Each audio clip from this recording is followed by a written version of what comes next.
beast! Ah!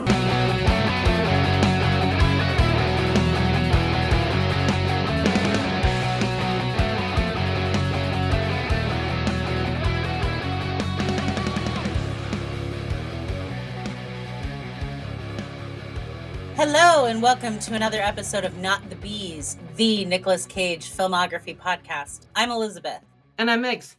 This week we watched 2006's The Ant Bully. It's another animated film starring Nicolas Cage as our main-ish character.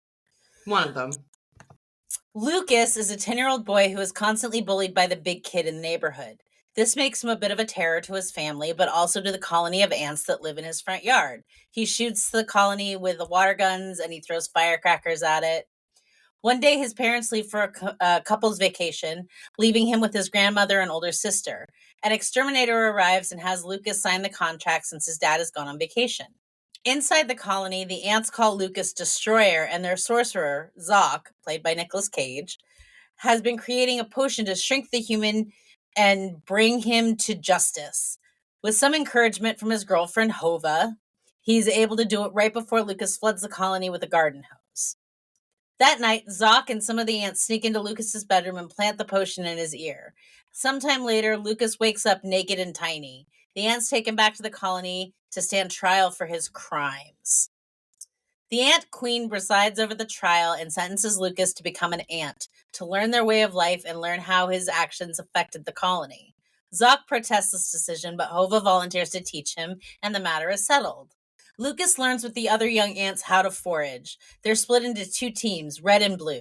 He even teaches the younger ants a couple of tricks for getting over gaps in the ground, but when it gets to clearing the very large gap, he insists he doesn't need help and can jump it himself and misses the edge. He tries to climb up, but he's not an ant and can't grip the smooth surface, so he gives up and turns away, even as the ants try to help him. His team loses in the foraging challenge, and Lucas walks away pouting. Hova goes after him through an area of grass that has several shards of broken glass, and she tells him to keep away from the beams of light coming through them, and tries to give him a bit of a pep talk, but he isn't having it. Just then, the colony is attacked by wasps. Chaos and calamity ensue while the colony tries to keep their grub worm herd from being taken and being killed themselves. Lucas at one point runs away while Hova is fighting a wasp, and Zoc sees this and is pissed. But Lucas hasn't been very lucky, and he's being tracked through the grass. They reach a firecracker that went out before it exploded, and Lucas uses a piece of glass and the sun to light the wick. The wasp gives chase around the firecracker, but on a strike, gets his stinger caught in the firecracker, and Lucas has just enough time to get some distance before it explodes, and the ants cheer on Lucas. Zoc tells Lucas off. He's not a hero. He saved himself with that firecracker, not the ants. He walks off upset, and Lucas and the other ants just stare after him. That night, the ants feed him something they call honeydew, but is actually some kind of butt secretion from a grub worm, and Lucas feels sick until Hova gives him something called alka root that makes him burp and he feels better. After dinner, Hova takes them through their tunnels and shows them the painted history of the ant colony, including a depiction of what they call the ant mother, who gave all ants life, and the cloud breather, a monster that kills with a deadly fog. Lucas says they need to go to his house. He wants to call the exterminator and cancel the contract and convinces Hova and two other ants, Kriga and Fugax, to go with him by promising them food. The next day, they set out for the house. They head to the kitchen using rose petals and an oscillating fan to make it over the shag carpet. There's an open box of jelly beans on the counter, what Fugax calls sweet rocks, and the ants get to moving them off the counter while Lucas tries to call the exterminator on the cordless phone by hopping between buttons. Unfortunately, he dials wrong and calls a pizza place instead. Just then, the phone rings, and then his sister comes in to answer it, and they all scatter. Fugax doesn't get the memo, and she sees him and tries to smash him with a receiver. They all run to the sink and down the drain to escape and make their way back to the colony. Back at the colony, Zoc is furious and expels Lucas from the colony, but Hova tells Zoc off, and she, Fugax, and Kriga go after Lucas. Lucas has been wandering for some time and finds a small puddle. He stops to contemplate, and another bug, a water beetle, comes up and asks if Lucas minds if he has some water. Lucas says no, and then suddenly the bug is gone. The surface of the water moves, and the eyes and head of a frog emerge from the depths. Lucas goes to run while the frog is trying to snatch him up on his tongue. Just as Hova, Kriga, and Fugax find him, the frog gets him. Lucas is now in the frog's stomach with the beetle, a fly, a glowworm, and another bug. The fly is upset because it's getting crowded. After a couple of minutes of conversation, it's learned that the other bug in the stomach is just now ahead and his body was dissolved by the frog's stomach acid. The fly begins to freak out. Meanwhile, the ants, including Zoc, see what's going on, and Zoc, deciding he's made a bad call with Lucas, sacrifices himself to the frog. But he has a secret. He grabbed a piece of alka root and plunges it into the stomach acid. After a minute or two, the frog burps up all of them and they make it away. Zoc and Lucas spend the night under the stars on a mushroom cap after having a heart-to-heart. The next morning, when everyone wakes up, Fugax sees what he thinks is the mother ant coming to the colony, but Lucas climbs to a bit higher up and sees that it's just the ant topper on the roof of the exterminator's truck. He tells Fugax and the others that it's a cloud breather and they have to go warn the colony, and tells Zoc they need more potion to make the exterminator small. While Zoc runs off to make more potion, Lucas hatches a plan to get the wasps to help him because they need to be able to deliver the potion to the exterminator's ear. At first, the wasps don't believe it until one of their own comes crashing into the grass, the first victim of the pesticide. And a chord is struck and the wasps are on board. Zoc makes the potion and Lucas is set to deliver it, but there's a problem. The exterminator is wearing headphones, so they can't get it into his ear. They try several different things, all while trying to avoid the pesticide in the man's angry hands. The eventual solution is to dip a wasp's stinger in the potion and sting the exterminator, which does work to some degree, but he's left at about half the size of a tween, and his features are gross and distorted. He flees on a neighbor kid's bike. The ants are grateful and believe Lucas is ready to go home now. Fugax asks him to drop sweet rocks for them sometime, and Lucas promises. They say goodbye, and Zoc hands Lucas the potion that will reverse the shrinking and sends him on his way. Lucas is normal sized again. His parents come home, and he's so happy to see them, and apologizes for being difficult. He gives the ants an entire box of jelly beans. The bully and his entourage show back up, but Lucas stands up to him and stands up for the other kids that hang around him and says he may be small, but all these kids together are bigger than the bully and they all chase him off together. When the other kids run off to play, they invite Lucas. The end. Megan. Yes. What did you think of this movie? I think that as insect-led narrative animated films go, Pixar's A Bug's Life and Woody Allen's Ants, spelled with a Z, did this movie way better, like 8 years before. I don't think it's a terrible movie. First of all, the cast of this movie is very stacked. Again, as we've mentioned, Nicolas Cage plays the ant sorcerer named Zoc. Julia Roberts is Hova. Meryl Streep is the Queen Ant. Paul Giamatti is the Exterminator. Regina King is Creela. And Bruce fucking Campbell is Fugax. He is hilarious. This movie is actually pretty funny. It is pretty funny, but the animation style to me is kind of weird. I'm not a huge fan of it. Also, I just have a problem with movies that make the decision to portray naked children. And he's naked for a while. And like, there's no need for it because how many years before was Honey, I Shrunk the Kids and all of those kids kept their clothes on? Like, I don't know. I have mixed feelings about this movie, if I'm honest. What are your thoughts? I straight up did not like this movie. No? Okay. I hated the animation style. Lucas is an obnoxious little shit. Mm-hmm. They made him completely unlikable. Mm-hmm. And so I kind of just don't give two shits when he suddenly is like on Team Ant. Yeah. This movie is fucking gross. There is snot and bile and butt juice and lice, and it's just disgusting. And I'm sure that it went over really, really well with the 7-year-olds in the audience, but as a grown woman, I was grossed out. Yeah.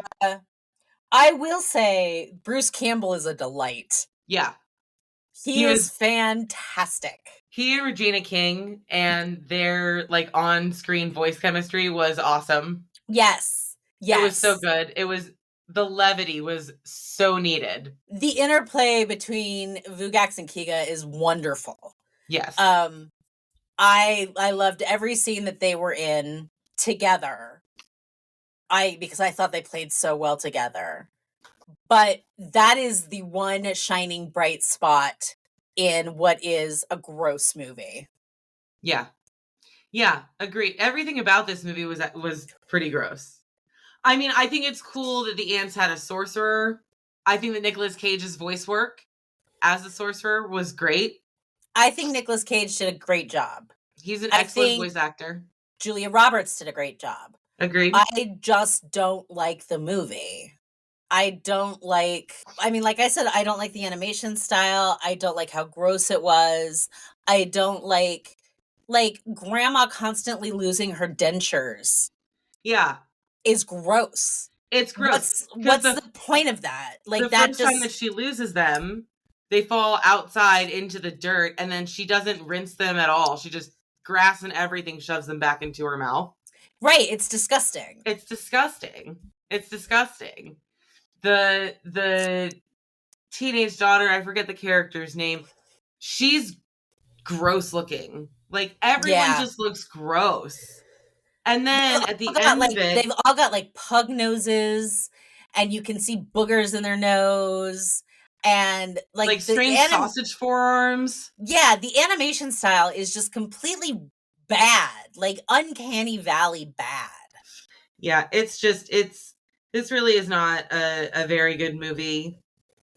And like when movies like this happen, where it's like it's a very broad sort of like message that it's trying to send. It's like, growing up, like be a nice person, blah blah blah.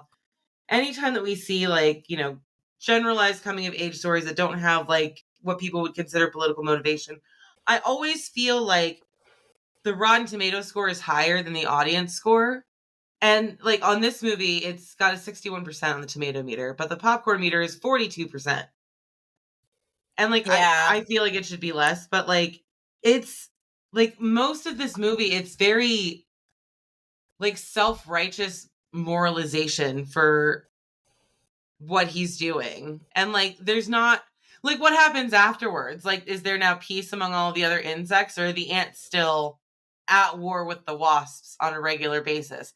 And how does Lucas help? Like, there's nothing about this that, like, again, this is why I think Ants and A Bug's Life did it better, because it was just bugs. And I guess I just don't like the premise of like, this kid is mean to the ants, so their sorcerer comes up with a way to kidnap him and make him small and then make him experience life as an ant. I just, that's not. Oh yeah, I hadn't even gotten to the kidnapping aspect of it yet. Because once they shrink him down, it should be quite clear to them that he is a child. Yes. And they should just have like a heart-to-heart with him and be like, listen, we fucked up. We didn't realize you were a kid. We're going to make you big again. But before we send you home, please stop doing this. Instead, they just fully kidnap him and turn him into a slave. Yeah. After he's naked for like 7 minutes. And I'm not talking, like, it's not even like the way that they did the scene where he's naked for all of this time. It's not like what you would consider like taste. Like, there's butt cheeks. There's ways that his body rolls that you should have seen stuff. Like, stop making movies with naked children. It's gross. I don't know why that's a thing that needs to happen. Like, I don't know why people think it's ever a good idea. Yeah. Like, I don't think it's a good idea. I don't know. Considering all of the logical leaps that this movie takes, I would have been fine making the logical leap that his underwear also shrunk. Literally, the very first thought that I had was that episode of Rick and Morty when they're fighting with the president and they go down to Brazil to, like, that, like, gargantuan people or whatever. Yeah. And, like, they got there first, and, like, the president's like, no, I'm gonna shrink. And, like, he goes and starts shrinking, and Morty's like, whoa, wait a second, your clothes stay the same size? Hey, 70 shrinking, we want our technology back. Yeah. Like, are you kidding me? Like, it's just so bad. It's not good. This was not a good movie. I don't know. I want to be generous to it because of Bruce Campbell and Regina King adding to what Nicolas Cage brought to it. But I think for me, that generosity stops at like a D+. Yeah. Yeah, I could go D+. What would you rate the caginess of this movie, though? That's a hard one because while I think the movie is not good, I think he did a good job. So It's a I Left would Behind situation. yeah, it is a Left Behind situation. I would probably give him a B. Yeah, I would agree with that. I think that his work was good. I think but we've talked about his voice acting before, and it's always a treat. It's always on point. It's always better than what we expect it to be. It doesn't There's nothing about like his voice seeming detached from the character that's on the screen. It's very seamless. He's very good at what he does. Yes. So that's going to be it from us this week, folks. That's the Ant Bully for you. If you have been listening, thank you, dear listener. We appreciate it.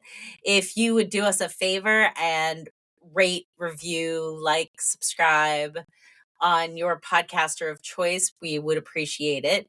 We are now available on YouTube at Not the Bees Pod, so direct your YouTube subscription over there and like us and let's grow our algorithm a little bit.